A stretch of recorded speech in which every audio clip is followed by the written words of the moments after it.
São 20 anos da Constituição e 30 anos da morte de Che Guevara, herói romântico do século XX. Meus colegas da mesa, meus colegas do plenário, eu sou formado por essa casa. Não fui um bom aluno. Não fui um bom aluno.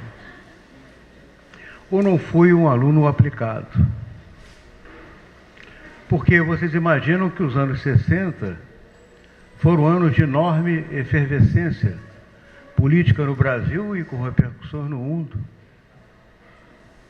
Nasce o cinema novo, nasce a bossa nova, o teatro popular, vem a pílula, vem os Beatles e o mundo se modifica. E a minha geração foi essa geração. Nós vimos, eu trabalhava nessa época no jornal Metropolitano, que era o jornal da União Metropolitana de Estudantes. E ali é que nasceu o cinema novo, o teatro popular, a imprensa nova, a bossa nova. Foi um momento de enorme criatividade. E eu fui depois eleito para a União Nacional de Estudantes, aluno dessa casa, representando o Estado, e depois para a União Internacional de Estudantes. O que vale dizer que o curso ficou prejudicado e depois eu tive que recuperar isso. Não digo isso por experiência, que eu acho que isso é uma atitude autoritária. O Pedro Nava dizia que experiência é um farol que ilumina para trás. Mas o que eu digo aos meus colegas, ainda mais nessa pedreira que é a função do advogado, que tem que estudar e queimar pestana, eu tive depois que recuperar o tempo, enfim. E tive uma lição nessa casa, que foi uma lição de absoluta humildade. Aliás, tive duas lições, mas uma de absoluta humildade. Em 63, concorriam para reitor 3 professores importantíssimos. O que havia sido diretor da casa, o professor Álvaro Sardinha. O professor Álvaro Sardinha, ele tinha um histórico de integralista, um homem de direita, um homem do fascismo. E não estava dando aula. Ele estava no Tribunal de Contas do Estado do Rio de Janeiro. Mas candidatou-se na lista tríplice e foi o primeiro colocado. Entretanto, na época, eu comentei que ele não seria o reitor pelo passado integralista dele. E até fora da minha forma de ser, porque é uma espécie de basófia. Mas, na verdade, eu falei isso. Era ministra da Educação, Darcy Ribeiro, de quem mais tarde eu fui advogado. Ele tem uma história interessante que eu não vou me furtar de contar. O Darcy estava preso na Ilha das Flores, estava preso na Marinha, não na Ilha das Flores, no Arsenal. Não, no Arsenal. A Ilha das Flores era tortura, isso foi antes da tortura. E eu era advogado dele, então eu chego, bem vestido, e ele alegra-se e diz: Marcelo, eu estou solto. Eu digo: não, Darcy, eu é que estou preso. 100 dias depois eu saio, e ele fica revoltado. Como é que você sai? Eu fico. Eu digo: mas, meu caro, o meu advogado é Sobral Pinto, não é Marcelo que você quer. Essa escolha é melhor. Mas o fato é que eu conversei com o Darcy na época, e o professor Álvaro Sardinha, portanto, não foi reitor, foi o Dioclésio. O professor Dioclésio. E isso causou nele uma profunda mágoa, porque era a realização da vida dele, ser reitor da universidade, o professor Álvaro Sardinha. Bom, eu estava no último ano da faculdade de Direito, dessa faculdade, e tinha que ser reprovado, ou então saía da Uni, porque você não podia ser ao mesmo tempo vice-presidente da Uni e já formado. E como a crise, que depois veio a ser diretor da faculdade, era o assistente do professor Sardinha, eu resolvi ser reprovado em Direito Penal. Passa-se o tempo, vem o golpe, eu vou para a clandestinidade, não me formo com a minha turma. E devia essa matéria. E venho aqui fazer essa matéria nessa sala. Naquela época a escola era muito formal, os próprios estudantes andavam de gravata, ou pelo menos a maioria de gravata. E as moças, algumas enfim, tinham roupas mais atraentes.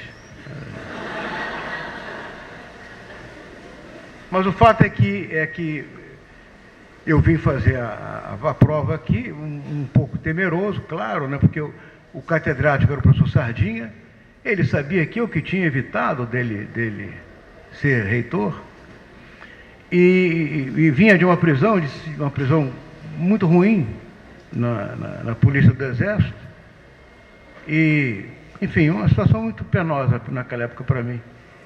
Eu peguei muito apreensivo, estava preparado. Mas peguei na barca o trolleybus, naquela época tinha um trolley, que parava aqui na esquina da Presidente Pedreira. E coloquei a ficha debaixo do relógio. Quando, na hora que apregoaram o meu nome, o professor Sardinha disse, não, esse eu examino. Eu digo, eita, estou derrotado. E aí veio o bedel com o saco, eu meti a mão no saco para tirar o ponto. Quando eu meti a mão no saco para tirar o ponto, o professor Sardinha viu que eu estava com a ficha debaixo do relógio. E ele disse para mim, o senhor está o quê debaixo do relógio? Eu digo, a ficha. Que crime o senhor cometeu? Eu digo, nenhum. Pode ir embora 10. Olha que lição de vida admirável. Quer dizer, o velho integralista não quis punir o jovem comunista. Essa lição de vida, né, que eu tive, é uma lição extraordinária, mostra que as pessoas são as pessoas. As pessoas que têm grandeza. Você imagina, uma ação minha frustrou o ideal da vida dele, e ele não quis me reprovar, nem quis nem me examinar. Uma atitude de enorme grandeza. Depois aqui, o concurso para titular, o professor fica esmagado, porque a banca fica aqui e o réu fica ali sentado. É uma situação absolutamente inconfortável. Mas passei. A história, o que é importante nessa área que a gente trabalha, é que ou se compreende a história para você inserir o fato jurídico, ou ela se torna letra morta, a norma jurídica se torna letra morta. E aí a gente vai repetindo, o aluno vai decorando, mas acaba não entendendo bem. E colocando no seu universo do conhecimento o fato histórico que resultou naquela norma. E eu vou dar um exemplo simples, mas um exemplo muito interessante, que é a minissaia. A ideia que se tem é que a minissaia é uma criação da Mary Quant, não sei o nome, uma modista americana, quando na verdade não. A minissaia deriva de uma norma do direito tributário inglês. Nos anos 60, uma enorme crise, menor do que tem hoje, mas uma enorme crise, levou o governo a retirar dos bens de consumo duráveis a taxação, o que aqui seria o ICMS. Portanto, a saia das meninas, as saias P, custariam 1/3 da saia do molde M e do molde G. Então é natural que as meninas de 13, 14 anos usassem o P. As meninas de 16, 17 viram aquilo, então eu vou comprar duas. As meninas de 30, de 40, de 50 também. E, portanto, aí nasce a minissaia. Nasce com uma norma do direito tributário inglês. E não do desenho da Mary Quant, que apenas tem uma forma mais bonitinha para ela. Então, é o estudo do direito, da história do direito. O estudo da história e a locação da norma jurídica é que dá essa realidade e permite com que o estudioso, o estudante, ele tenha a noção de como se colocam as questões jurídicas para ele, para o dia a dia dele. E ele vai ter uma enorme facilidade, não apenas no aprendizado, como na sua vida como advogado. Eu, de uns anos para cá, estou sendo dado ao devaneio. Eu começo numa matéria, me perco, vou em frente, volto. Então, eu fiz uma cola. É sempre melhor, ainda mais para um orador velho como eu, habituado, era falar de improviso, porque ler é sempre difícil. E ler não é fácil. Ler é difícil. Mas, para ganhar, enfim, inconsistência, e que eu não me perca no meu devaneio, eu anotei, fiz uma cola. Há uma atração irresistível hoje de se falar sobre a conjuntura, porque o mundo vive hoje às vésperas de uma depressão que vai se acentuar e que vai chegar ao Brasil em ondas cada vez maiores. Vamos passar numa fase de enorme dificuldade. Né? Não é a marola que o presidente fala, não. O Brasil vai viver uma fase de enorme dificuldade. E o que isso tem a ver com a Constituição brasileira? Tem. O consenso de Washington objetivou a globalização através das privatizações, redução drástica de gastos públicos, desregulamentação do mercado, incentivo aos investimentos estrangeiros, regras formuladas em 89 por economistas do Fundo Monetário Internacional, do Banco Mundial e do Tesouro dos Estados Unidos da América do Norte. É esse momento que a Constituição de 88 tem a sua inflexão. A Constituição de 88 ela tem dois momentos. Um primeiro momento, que vai até aquela fase que se inicia com o governo Collor. O Itamar ainda tenta um pouco manter-se, mas depois com o Fernando Henrique, e depois com o Lula, abre-se. Quer dizer, essa abertura de mercado, essa desregulamentação, as privatizações selvagens que aconteceram com as joias da coroa, e a situação que o mundo está levando hoje, pela desregulamentação do mercado norte-americano, pelo subprime, enfim, por uma crise que já atravessou o Atlântico, já atravessou o Pacífico, e que marcou um momento decisivo da Constituição brasileira, que é o momento em que ela abandona algumas propostas generosas da Constituinte e diz respeito à soberania nacional, na medida em que o Brasil modifica um projeto constitucional de ideia soberana e que essa inflexão, ela talvez não, ela a curto prazo ela pareceu interessante, mas o futuro vai dizer se ela foi para o país, essa inflexão de 89, se ela foi importante para o país. Eu vou ler um pequeno texto, o texto é pequeno, é um pouco da história do direito e também é um pouco do depoimento, né? O depoimento do advogado, do professor, do deputado, do ativista político, que traz a Constituição tal como ela foi feita, ou tal como ela foi projetada. As Constituições brasileiras, sem nenhuma exceção, elas foram todas pactuadas. Nunca houve uma ruptura no Brasil. Isto é, nunca houve uma revolução que redundasse numa Constituição.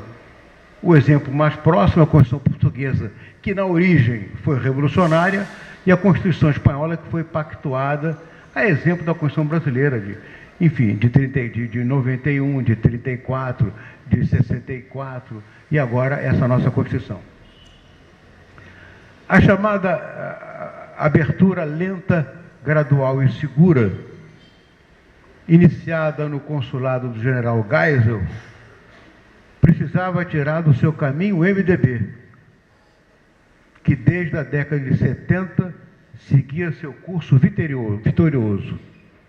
Com a crise do petróleo, chega a termo o milagre econômico, provocando erosões na aliança entre a burguesia e os militares, greves operárias no ABC paulista, a volta de exilados e o fortalecimento do grupo autêntico no interior do MDB, faz a frente oposicionista capaz de empolgar o poder.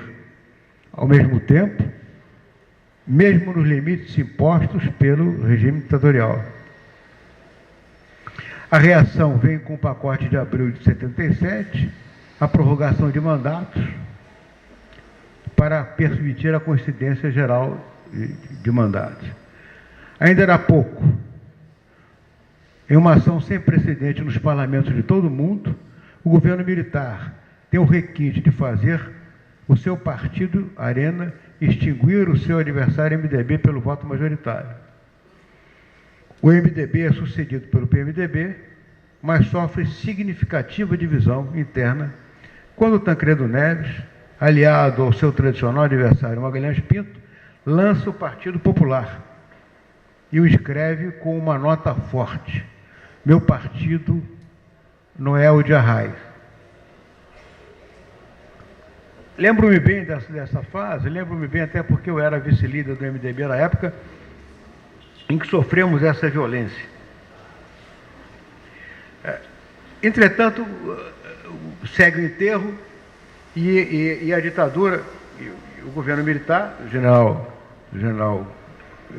Figueiredo, propõe e aprova a vinculação de votos.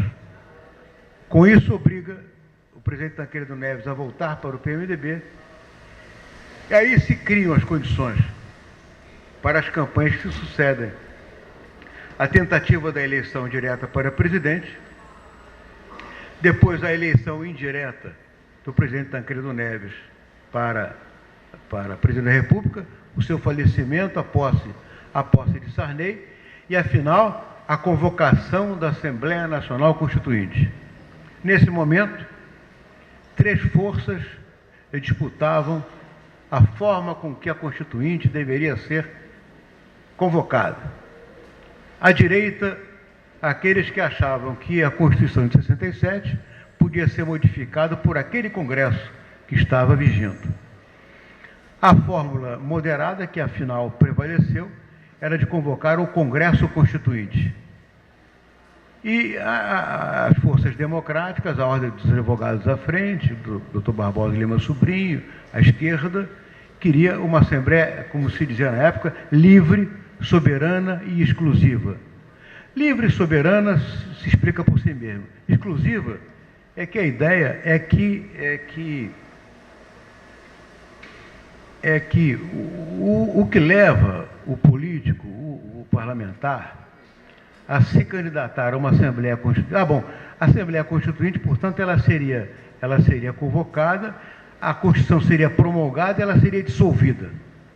Portanto, os deputados, os parlamentares, os constituintes, seriam eleitos só para aquele curto mandato, um ano e pouco.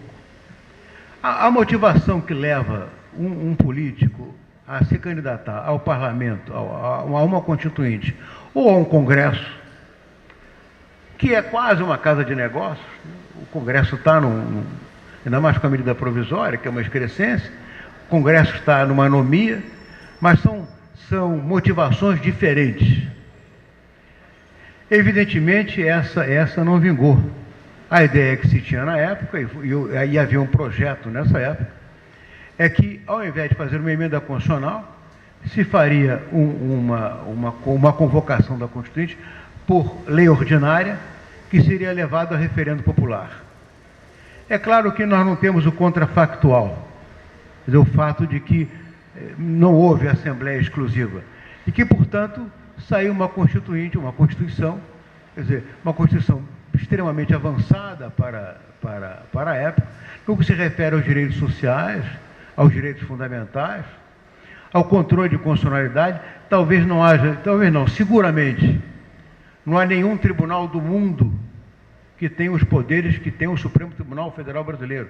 E ainda exorbita deles, que o Supremo Tribunal Federal, prisioneiro de uma insânia, ele agora começa a legislar.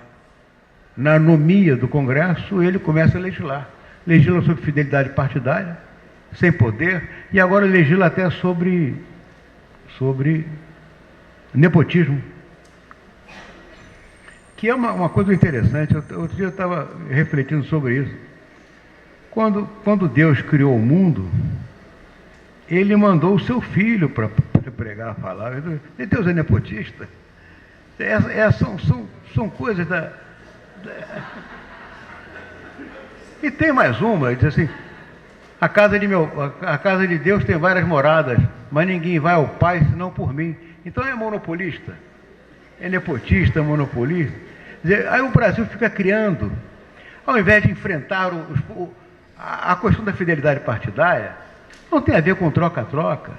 A fidelidade partidária tem a ver com orçamento, o orçamento meramente autorizativo, e com esse número imenso de cargos que o presidente da República tem para nomear.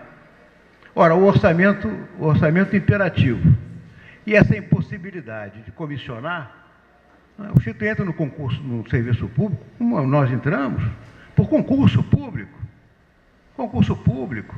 e depois vai seguindo por mérito.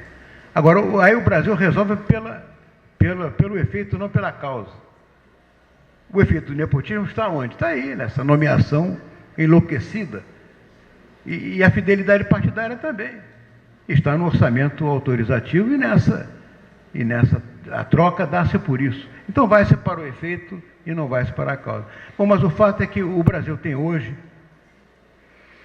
uma Constituição avançada, que teve um papel importante na medida que ela fez a inclusão dos idosos, quer no campo, quer na cidade, uma aposentadoria, enfim.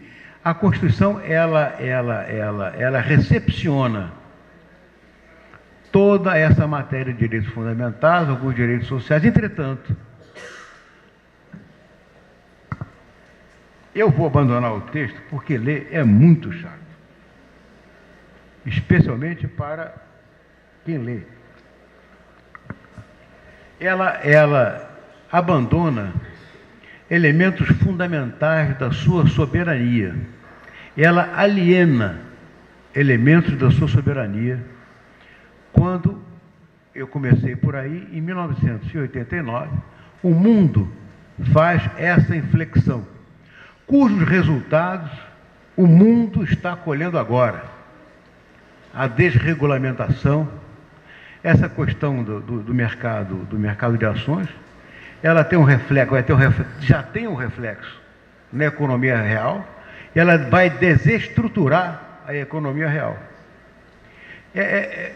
Nessa fase do Brasil, essa fase é que a Constituição brasileira, me parece, perdeu o rumo proposto pelos constituintes. É claro que é uma Constituição que precisou de quase 200 normas de integração. Os colegas sabem que há dois tipos de norma constitucional.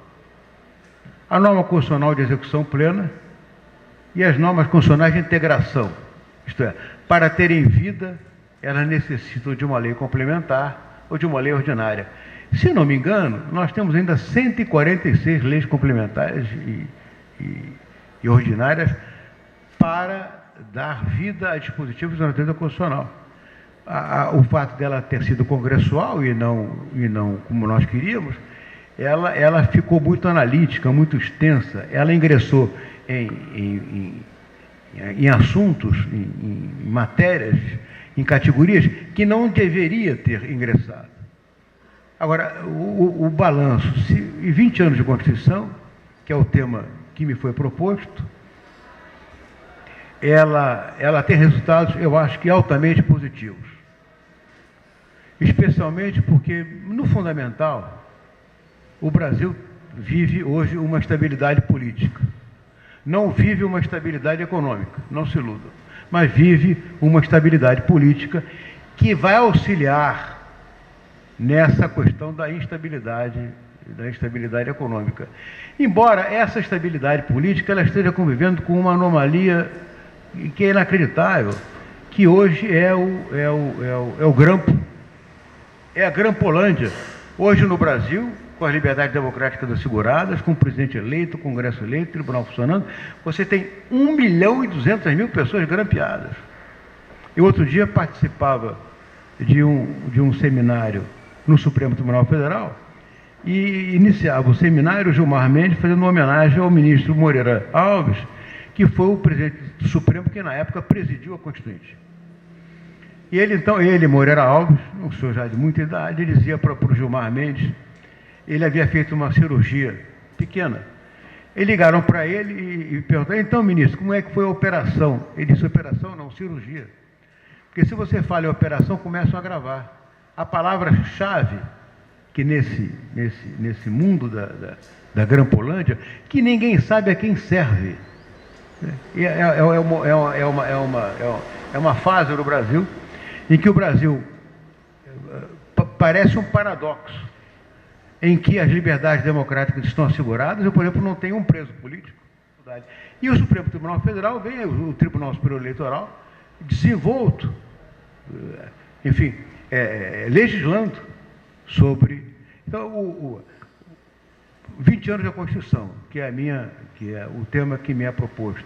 Um pouco da história dela, como ela foi convocada, as vicissitudes por que passou, saudar o que há de positivo na Constituição. Ela enfrentou um problema muito grave, que foi um golpe de Estado produzido pelo Fernando Henrique, quando propôs, sabe lá Deus como, um segundo mandato. E a origem é o segundo Bonaparte, a origem longe desse segundo mandato é do segundo Bonaparte, e aqui perto é Menem, Chávez, enfim, Perón. Esse foi um momento ruim da Constituição, que foi um momento em que uma matéria de natureza, não digo pétrea, mas uma matéria que não podia ser objeto de uma mudança constitucional para vigorar em seguida, podia até para vigorar na outra legislatura, foi feita. Então, a Constituição teve essa ruptura. Para além daí, teve a desnacionalização, que eu já falei a partir do consenso de Washington. Mas o saldo de 20 anos da Constituição, que é o tema que me é proposto na minha querida e velha faculdade, eu acho que é positivo. É positivo, mas ao mesmo tempo é um estado de alerta. É um estado de alerta. No Brasil, os regimes autoritários e democráticos se alternam. E, ao mesmo tempo em que a Constituição em vigor, ela garante a democracia, ela mesma, ela adverte para que os seus institutos sejam garantidos, para que o Brasil não tenha mais nenhum retrocesso. E o retrocesso, quando existe no Brasil, quem paga são as liberdades democráticas e são os pobres. Muito obrigado. Como podemos aproximar a realidade constitucional da Constituição formulada? Aí essa pergunta é seguida por outra.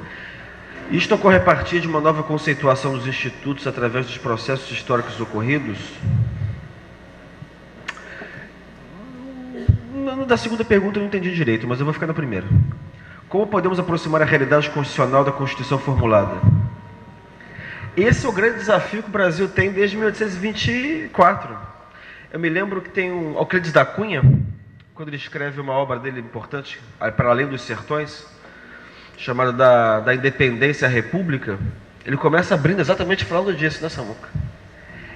Ele começa falando o seguinte, que em 1824 nós lançamos um padrão, um padrão de civilização que nós temos que atingir.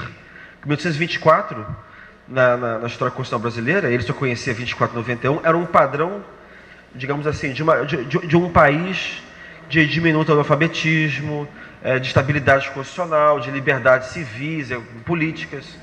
Só que havia uma grande distância em relação à realidade. Então ele diz assim: todo o nosso trabalho até hoje tem sido de tentar alcançar aquele padrão constitucional que foi colocado lá. Eu acho que, de certa maneira, é uma maneira bonita com que Euclides da Cunha elabora essa questão. Quer dizer, eles, de certa maneira, pensam o seguinte: existe um hiato tão grande que a nossa tarefa é tentar reduzir cada vez mais a distância entre uma coisa e outra, e essa tarefa ela só se desempenha no tempo, através de trabalho de intervenção do Estado na realidade, né? De várias diferentes formas foi tentado no tempo. Desenvolvimentismo, reformismo pelo alto, revolução pelo alto, não é?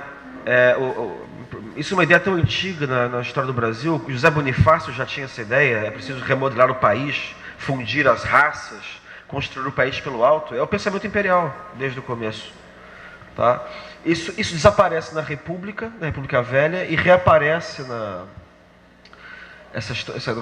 o Estado tem que modelar a sociedade para que a sociedade se erga à altura do Estado da Constituição.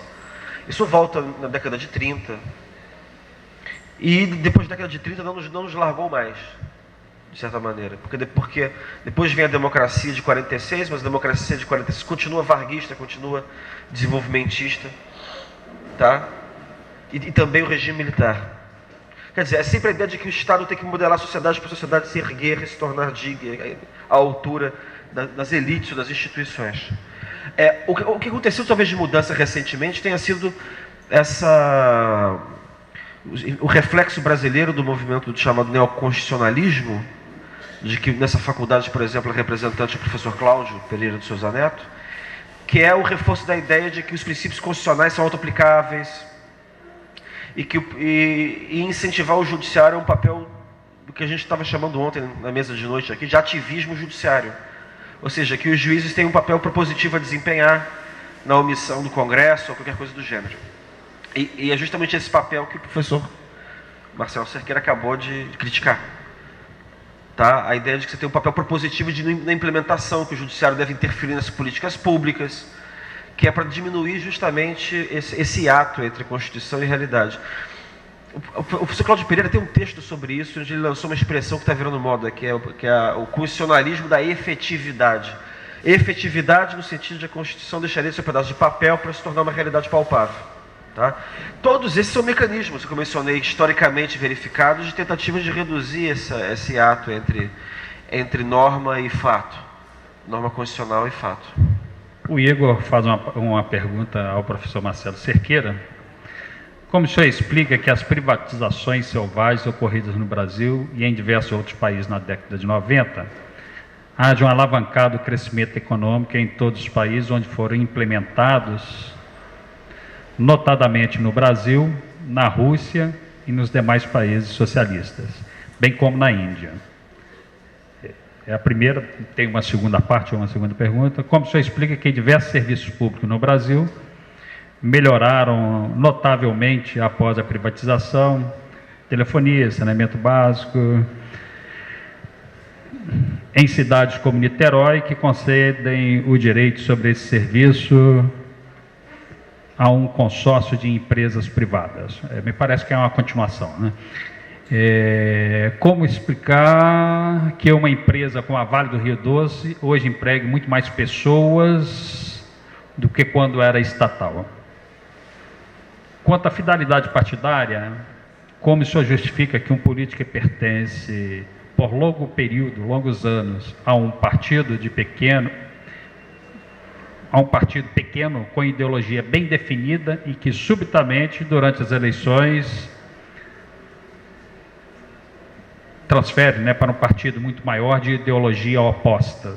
Então são duas perguntas, né? Uma leva a questão da privatização e da concentração do serviço público nas empresas privadas, e a segunda com relação à fidelidade partidária, né, e à ideologia partidária. Bom, a minha questão também eu queria que o senhor respondesse a questão da fidelidade partidária, explicasse melhor, como o nosso amigo pediu, mas eu queria que o senhor falasse um pouco mais também da fidelidade partidária na época da ditadura, comparando ela com hoje em dia, porque foi esse ponto. O senhor falou de maneira muito magoada da fidelidade partidária hoje, mas fazendo jus à fidelidade partidária da época da ditadura. Então eu queria que o senhor colocasse isso. Bom, essa segunda é mais fácil, porque a outra, ele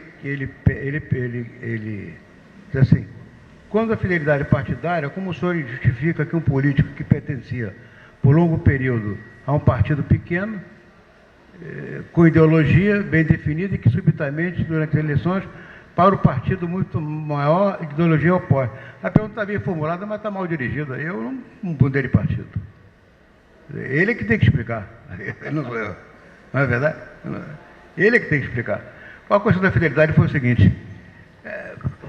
A ditadura, ela quando acaba com as eleições diretas, ela cria dois partidos, a Arena e o MDB. E para garantir o voto do seu partido, da Arena, como se fosse necessário, ela criou a questão da fidelidade partidária. Isto é, aquele que saísse do seu partido, do partido que o elegeu, perderia o mandato. Essa é uma questão. E essa é uma questão que nós vamos conversar um pouco na rama, porque, na verdade, a profundidade dela não está aí. Né? Está no voto popular. Né? Você caçou o voto popular. Né? Você trocou de partido, você caçou o mandato dele? Não, você caçou o voto popular que o elegeu. Mas essa não é a questão. A questão, portanto, é que a fidelidade partidária, ela entra no direito constitucional brasileiro pela porta dos fundos da ditadura militar, para o efeito de garantir a votação no plenário da Câmara, como se fosse necessário. Entretanto, quando veio a eleição no colégio eleitoral, o Maluf, que era o candidato do governo, o candidato da ditadura, ele e os juristas dele entendem que a fidelidade partidária também se projetava no colégio eleitoral e que, portanto, não havia possibilidade de eleger o Tancredo Neves. Então é feita uma consulta ao Tribunal Superior Eleitoral e o Tribunal Superior Eleitoral, em resposta, diz que a fidelidade partidária ela diz respeito apenas ao Congresso Nacional e não à Assembleia que elegeria o presidente. Portanto, a fidelidade partidária foi derrotada aí e o que possibilitou a eleição do Dr. Tancredo e a transição. Existisse a fidelidade partidária. Veja bem, essa excrescência. Existisse a fidelidade partidária. No colégio eleitoral, evidentemente o presidente da República ia ser o Maluf. Talvez não fosse o melhor. Talvez tivesse sido melhor a transição tal como se deu.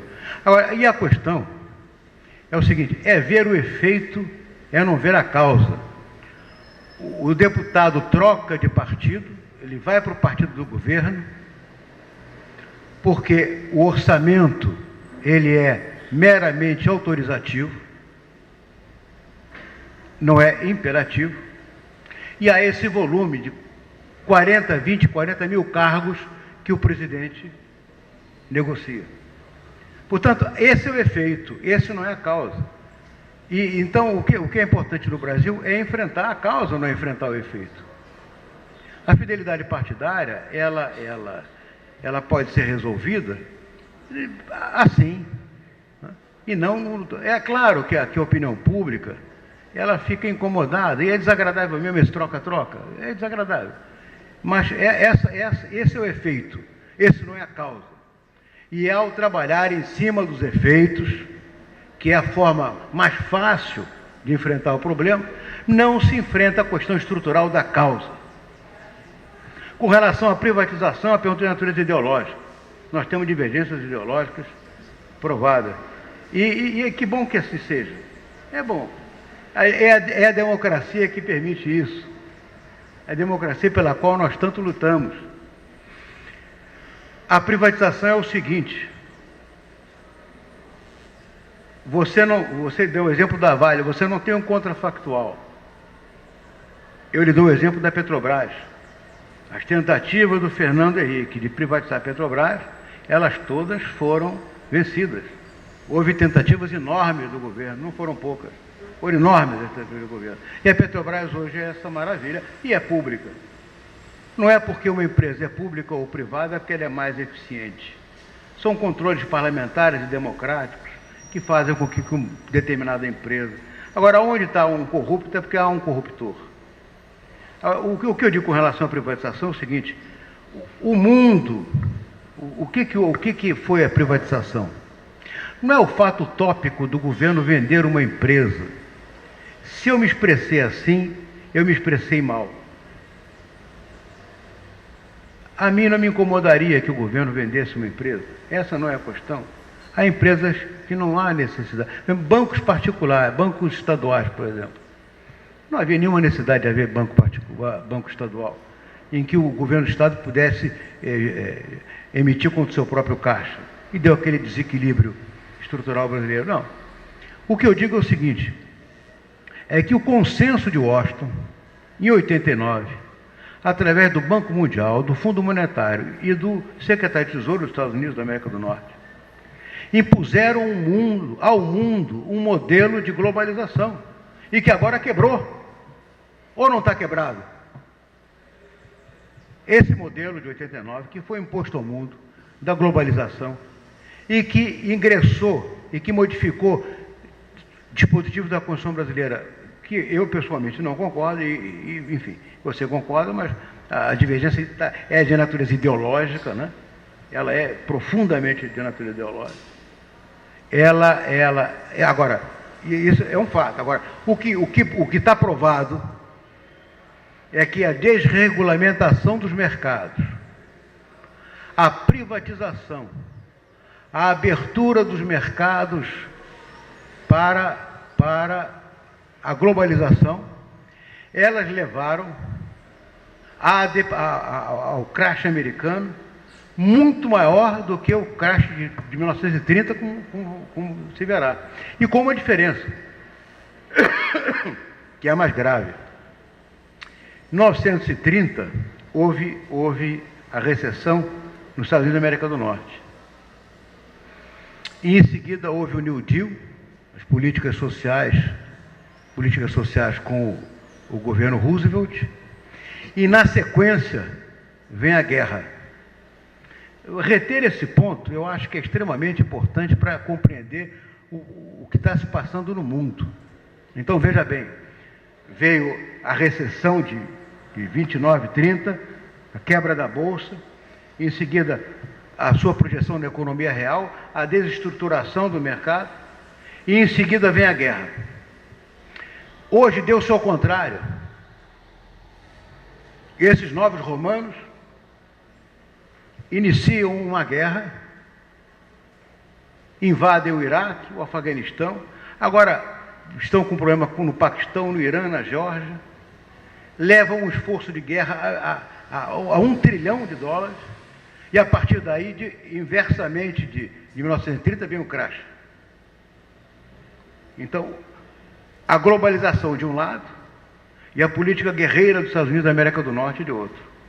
Essa conjugação da globalização imposta pela grande potência, imposta aos países emergentes. Você diz, mas melhorou o saneamento. Está bem, melhorou o saneamento.